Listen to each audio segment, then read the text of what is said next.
everyone, welcome to Sweet Tomato Vine Homestead. I'm Linda, and today we are harvesting watermelons, so let's get started.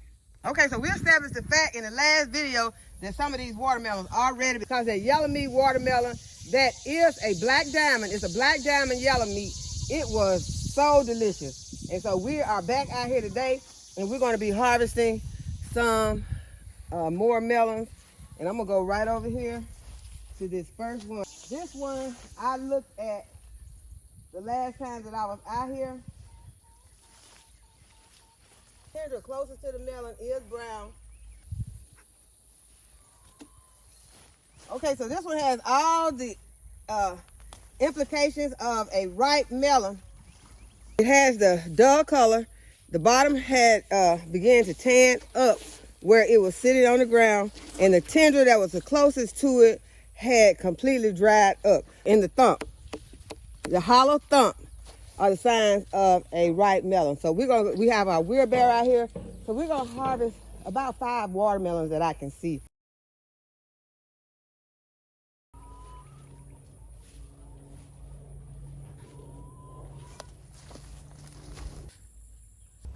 I am back outside because I got this straggling moss. I want to go ahead. I want to saturate my straggling moss because we're going to be doing some air layering on some trees. This is a perfect way to get extra trees. These trees will be an exact duplicate. Doing air layering will get an exact duplicate of the tree that you are trying to get. If you have some lemon seeds and you plant those lemon seeds, once that tree grows, it's not going to be a clone of that lemon tree. You may get some other variety of what that tree was grafted from.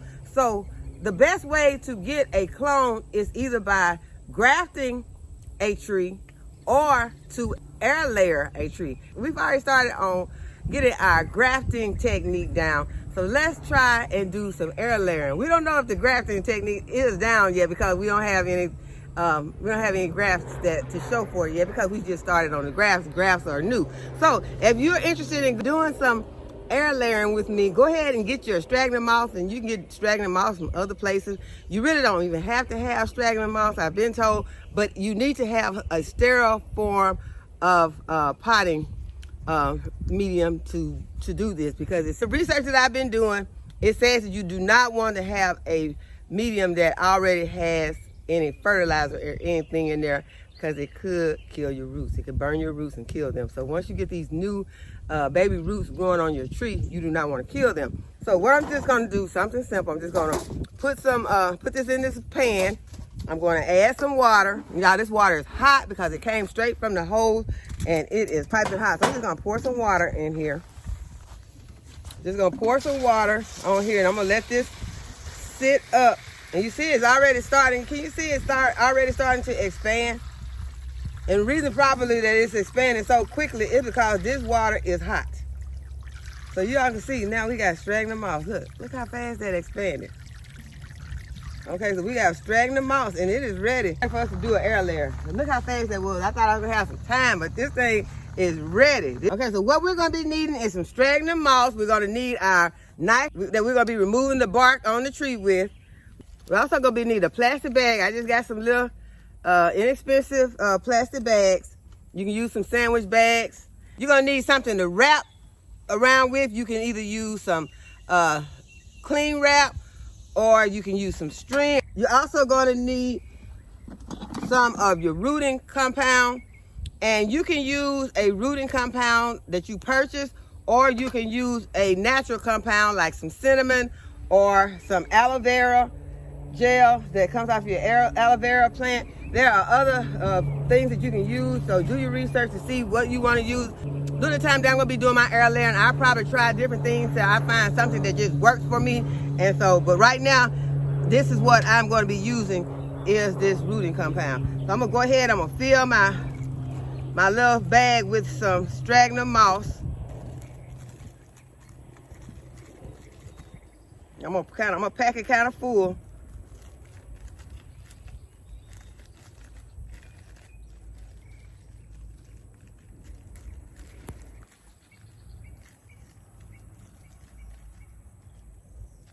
And this is said to be the best thing to use to get those roots to go ahead and grow. So, so now that I packed it full, flip it shut.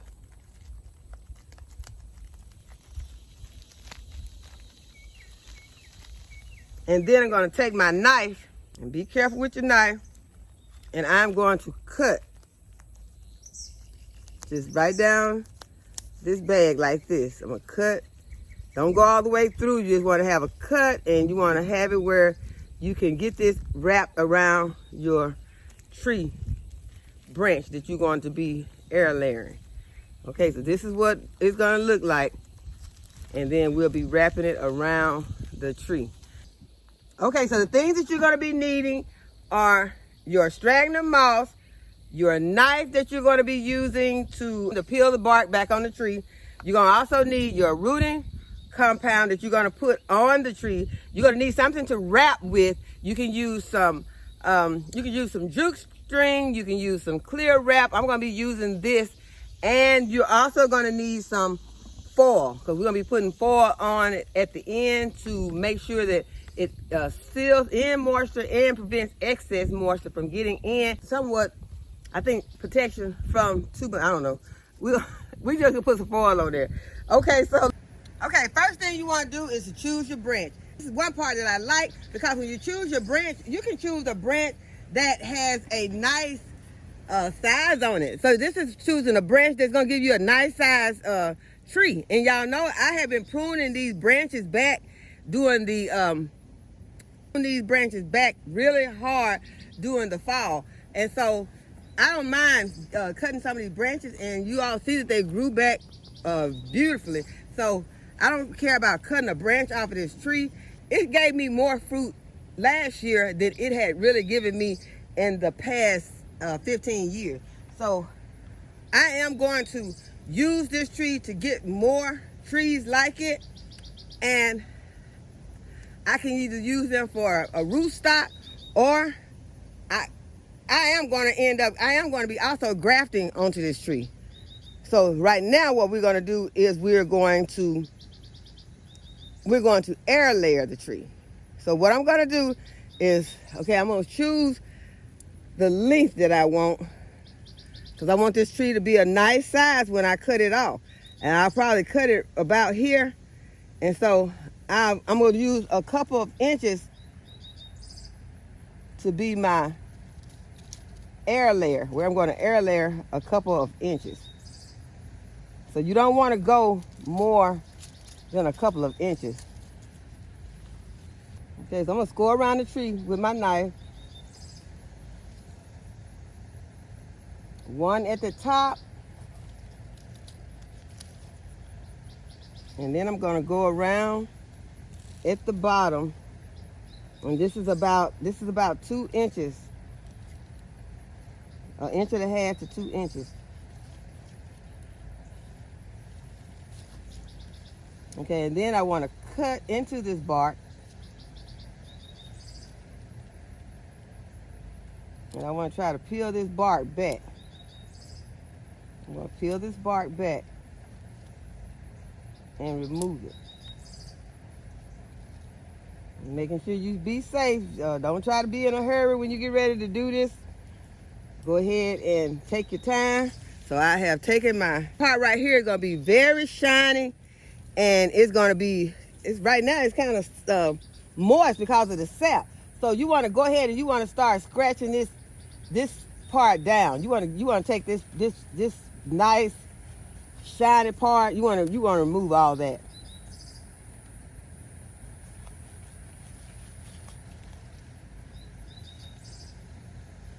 And that's your cambium layer. You want to get that. I done messed up now, because see, I done got this too far. I done messed up. I scratched it too much. But I'm gonna go ahead. I'm gonna try to see if I can put some something on it and let that part heal. But I want to get all this off.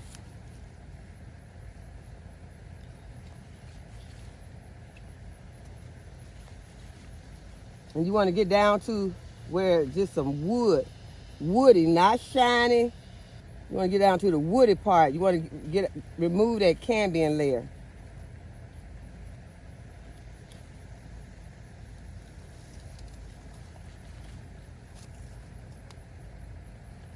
It's going to take some practice to get this.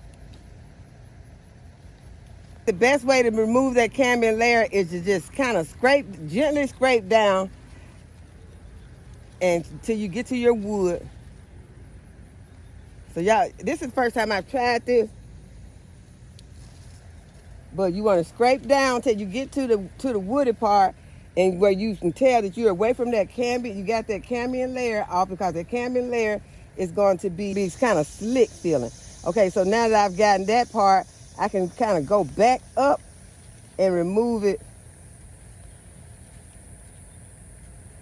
So I think from the next time I do this, I'll go halfway down.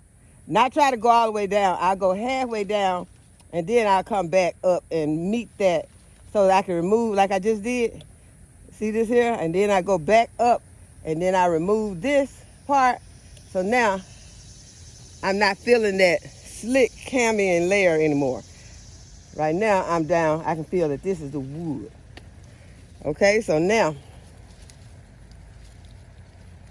you want to be careful with your knife. We do not want to get cut. Keep your fingers out of the way of that blade. Do not try to meet the tree. Do not try to meet the blade with your finger in the tree. Make sure your finger nowhere near. Okay, I think I got this. And I suggest also get a limb, a branch that you can see, pretty much see all sides. I don't feel no sticky cambium layer around here. This wound, so this is a wound. I put some of this wound dressing on this part right here. That's gonna protect this part. Okay, so we're gonna just bring some wound dressing around that part, because that's the part I just messed up on. I am going to put my sphagnum moss around here. So I'm gonna put this around here, wrap this around. I'm gonna put this zip tie around this bag with this sphagnum moss. I just needed to hold it. Come on, zip tie, work with me now, come on.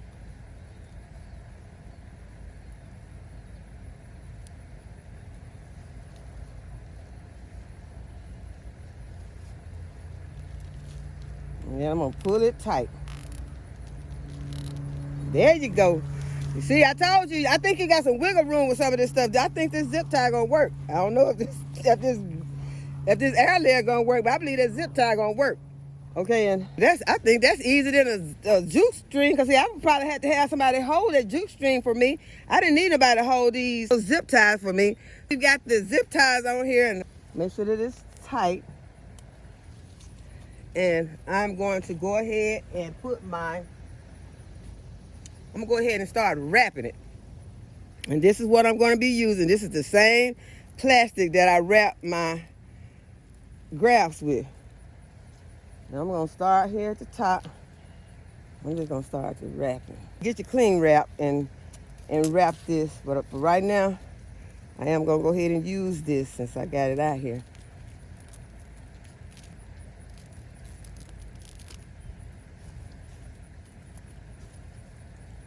This really good and tight wrap, because we're gonna leave this for a while. And when we come back, I plan to cut this off here and have a tree. And I'm gonna be grafting onto this tree some of my other apple varieties, so that either way it goes, this tree gonna start to doing what it's supposed to do. So if you got extra trees in your yard that not doing what they're supposed to do, graft onto them. Here, I forgot to put the hormone powder on here. But I am gonna go ahead and I'm gonna put some foil around this area.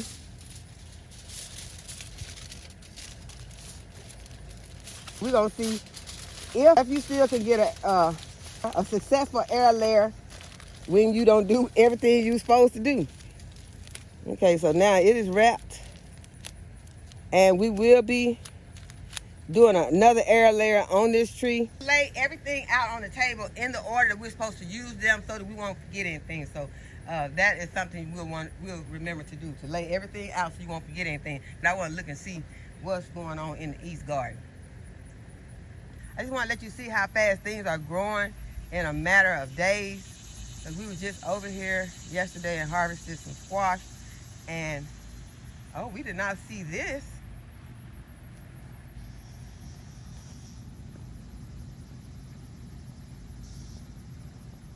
That is a big watermelon right there. I don't even have my shovel to get down in there, but that's a big watermelon. This is in the East Garden, you all. So I'm excited about that.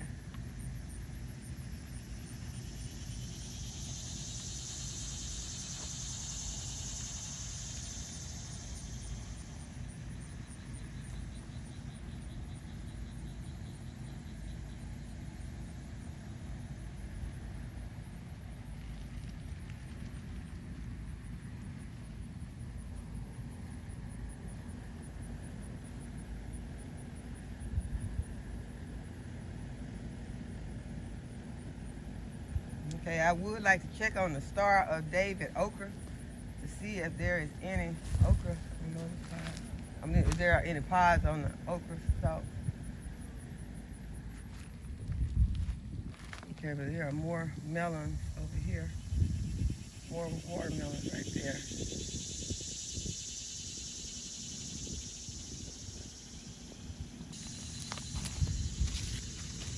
There are a couple of squash I'm gonna go ahead and harvest.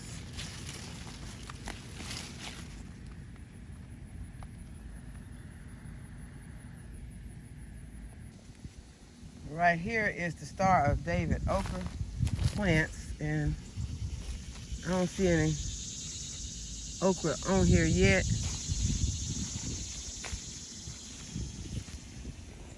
Right there are my Jamaican sorrel plants.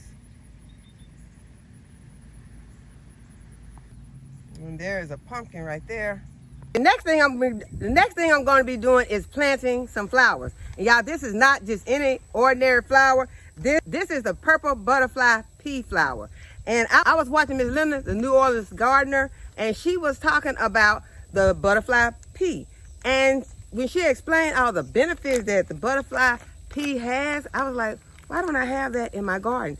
So I have some seeds, and I'm going to go ahead and plant them so I can get this butterfly pea. And do your research to see all of the benefits that the butterfly pea may have for you and for your family. And so I'm just gonna go ahead, I'm gonna plant them into this container. I'm gonna plant them into a window box container. Okay, so I got some soil right here. I'm gonna go ahead and I'm gonna moisten my soil.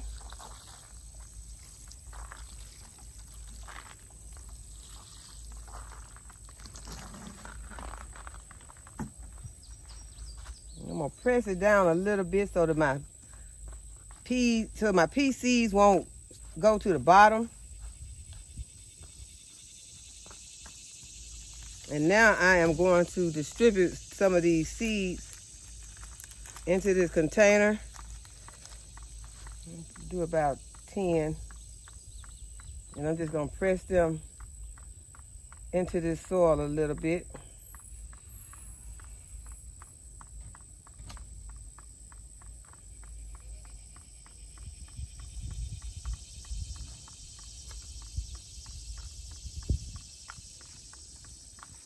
Just do a few more, make sure I get some good germination. I'm gonna go ahead and add a little bit more water. And put these butterfly peas where they can germinate. Y'all can hear the little rabbits over there knocking around their food bowl. I'm going back in and get some more watermelon. But thank you to Miss Graham, who told us about the names that she chose for the rabbit. And she had Blue and Bo. So we're gonna use Blue, but we're gonna also use Maisie. Maisie is one and Blue.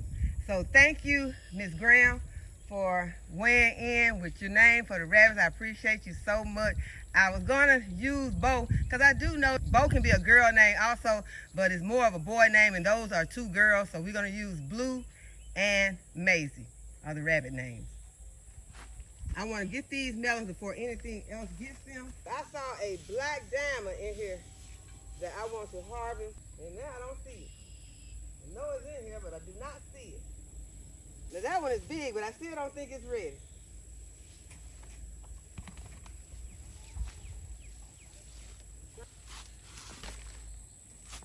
We got the greens cut off of our onions and got them prepared for storage.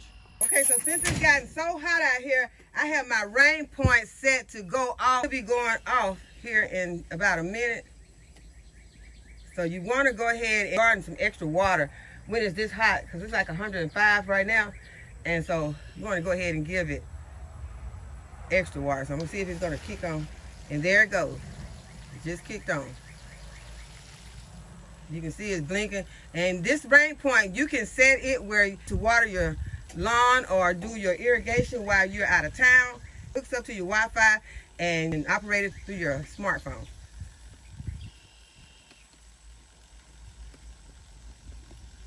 And this is what the Rain Point Wi-Fi display hub looks like inside the house. It tells the next time that we're going to be watering the garden, and it's going at 6 a.m.